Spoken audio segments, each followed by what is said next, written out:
Okay, welcome back. We were talking about the some special graphs in polar coordinates, which is probably, like I said, the most important thing in this section is that you learn to recognize these graphs. Circles can be represented, if you want to circle along the x-axis, that's symmetric with respect to the x-axis, it would be r equals a cosine theta.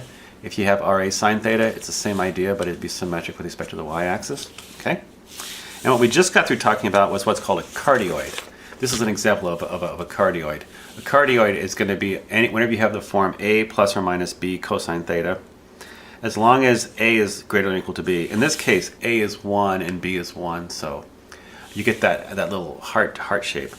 Anyway, I wanted to show you how to graph this. I think if you look at the graphs of these polar equations, I think it helps a lot understanding how it works.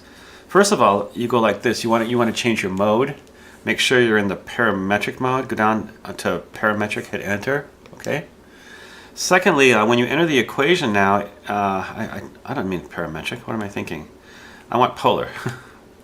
Polar. We're in polar now. Okay, there we go. Polar. And then when you enter the equation in polar coordinates, it recognizes that. So instead of y1, it has r1, r2, and so on. So you enter 1 plus cosine. Your x button becomes your theta button, see? So there it is, 1 plus cosine theta. Now, for the window, this is kind of important. Notice instead of x min and x max, it gives you theta min and theta max. Let's go between 0 and 2 pi here. If you didn't know how to enter 2 pi, remember you could just enter 2 and then you could enter second and then your pi button, right? That's a good way to enter 2 pi. This turns out to be really important here, this theta step, because you get to slow it down, slow down how fast it graphs it. If you slow it down, you can understand exactly what it's doing. Sometimes you're going to have a negative r value. And in this case, I believe we're not going to have a negative r value. It's always going to be positive, but in the next one we do, you'll have a negative r value. And let's make x go from -2 to 2. I think that should be good enough. And y go from -2 to 2. Okay, so here we go. Now, when we start off at theta equals 0, notice when you have cosine of 0, you have 1, so 1 plus 1 is 2. So when theta equals 0, you're getting this part here. And what's going to happen is, as theta increases, it's going to graph this part here. At pi, it's going to be 1, and then as you get from pi to, I should say pi over 2, right?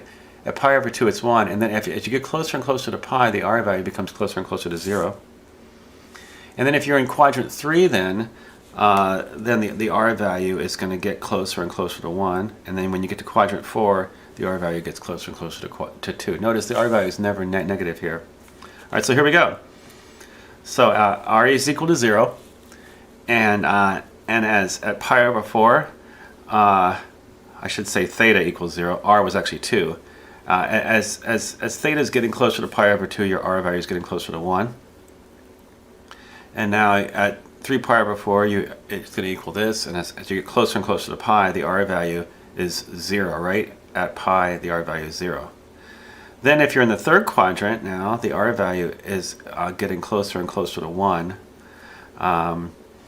As you get close to 3 pi over 2, the r value is getting closer and closer to 1. And then as you move from 3 pi over 2 into quadrant 4, the r value is getting closer and closer to 2. But you see what I'm saying? The r value is always positive here. Okay. Anyway, so that's a really nice way to understand polar graphs, is to use your TI and to slow it down so you can really see how it's working. Okay. So there's two. We have circles and we have cardioids. As long as a is greater than or equal to b, you get a cardioid here.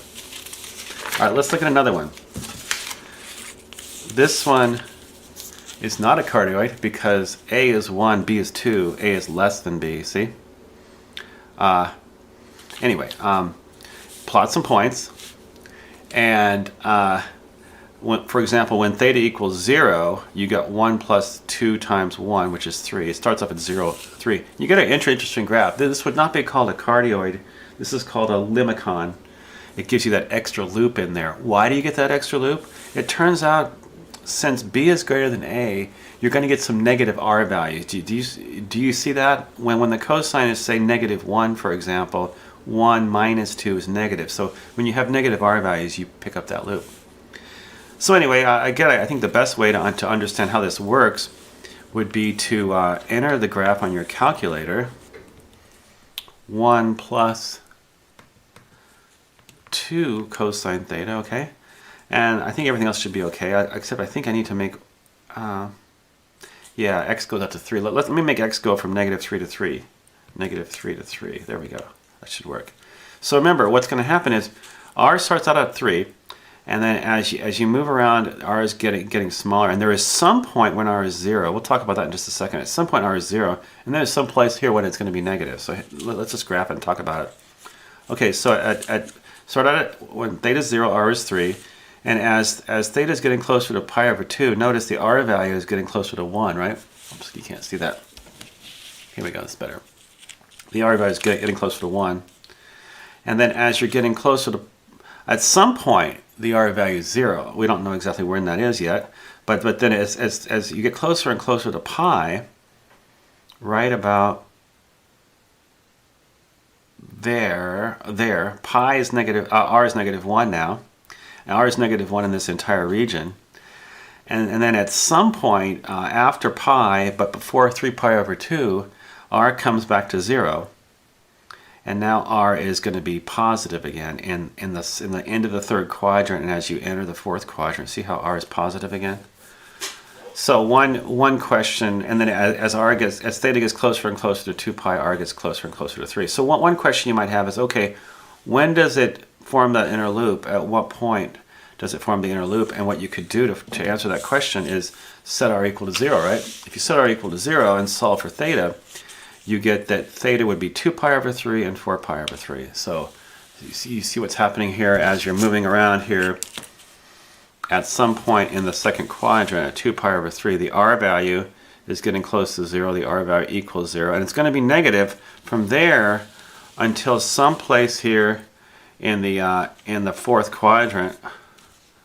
Actually, it's in the third quadrant. At 4 pi over 3, r goes back to 0, and then r is positive for the rest of the way. That's how it works.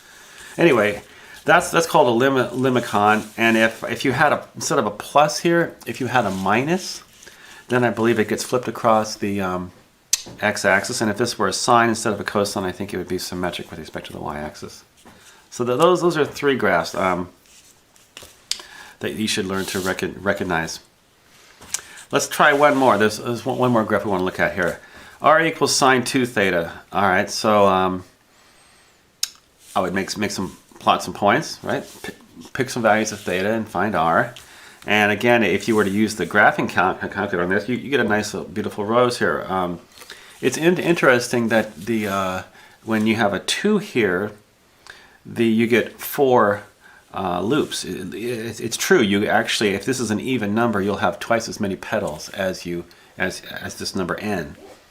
Now, to see how this is working, it would be, like I said, it'd be helpful to graph it and then look at the graph carefully. Let's see, right? Sine 2 theta.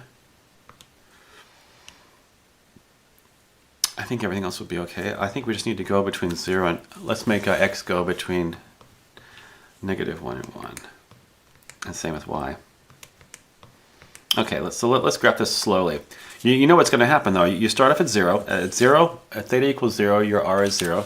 And then as you get bigger, as theta gets bigger, r is going to get bigger. But then notice r goes back to 0 at some point here. So let's just take a look.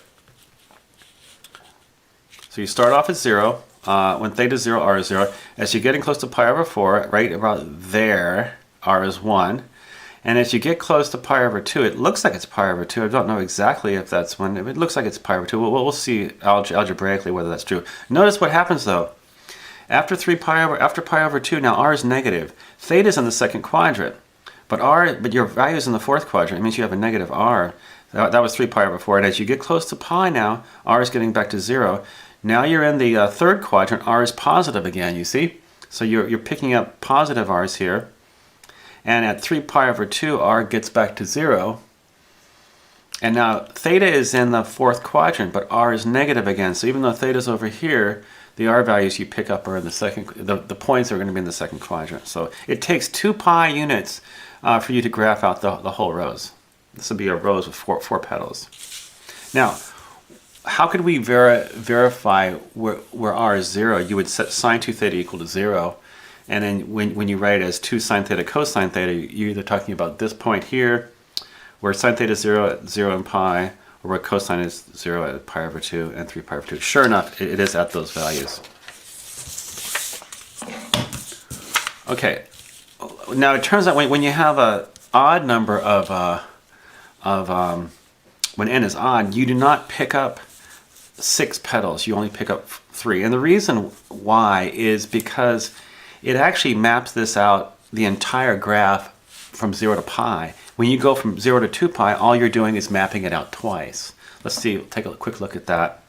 Change this to a 3, and this is how it works. You're gonna let's just follow this. So at 0, it's 0. At some point, it's going back to 0 again. It's before you get to pi over 2. It's at 0, and then r is negative here. And the second, now we're back we're still in the second quadrant. R is positive again. Now we're at pi. We still haven't gotten to pi yet. At pi right there, we've actually mapped up the whole thing. Now what we're doing here is it's still graphing, but it's just graphing out it's graphing the whole thing out over again. And that's how it works with odd n values for your rows. You actually only have to go from 0 to pi instead of 0 to 2 pi. Now, question is, where is it crossing the origin? Well, if the sine of 3 theta is equal to 0, then 3 theta would actually equal 0, pi, 2 pi, 3 pi, 4 pi, 5 pi, and so on. If you divide by 3, you see that the places where it's actually hitting the origin are at 0, pi over 3, 2 pi over 3, and pi. So so it actually crosses the origin the third time at pi. Anyway, so that's important to keep straight. So there you go. You have a rows. If n is odd, you have n loops. If n is even, you have 2 n loops. And if instead of a sine, if you had a cosine, the graph would be, instead of going through the y-axis, I believe it goes through the x-axis. One last thing I want to throw on here. Let's find the slope of the tangent line if you have a polar curve. It turns out when I say slope of tangent line, I mean dy dx. What you could do, this is kind of a sneaky way of doing it. Remember the equations to switch between polar and rectangular coordinates? You could think of these as parametric equations, and then what you could do is you could actually, this is back from section 10.2, you could actually use this form. Think instead of t as theta being the parameter. So dy d theta, be careful here. Dy d theta is the derivative of this with respect to theta. You have to use the product rule though. R is a function of theta. So dy d theta, you take the derivative of r with respect to theta. Well, I'm sorry, let's keep r the same. It's r times the derivative of this with respect to theta, gives you a cosine, plus, then we take the derivative of r with respect to theta, which picks up a cosine, and we multiply that by sine. So it's the first times the derivative of the second, plus the derivative of the first times the second. So you get this. Similarly, for dx d theta, it's going to be r times the derivative of the second with respect to theta, picks up a negative sign, plus dr d theta times the second. So you get this. Anyway, that's how you do it. Once you find the derivative of dy d theta and dx d theta, all you have to do now is plug in pi over 4 everywhere. I'll let you check me on this one, but when you plug in pi over 4 here for dy d theta everywhere, and pi over 4 for dx d theta and simplify, I get -1 times the quantity radical 2 plus 1. Fun, huh? All right, we'll see you next time. Bye-bye.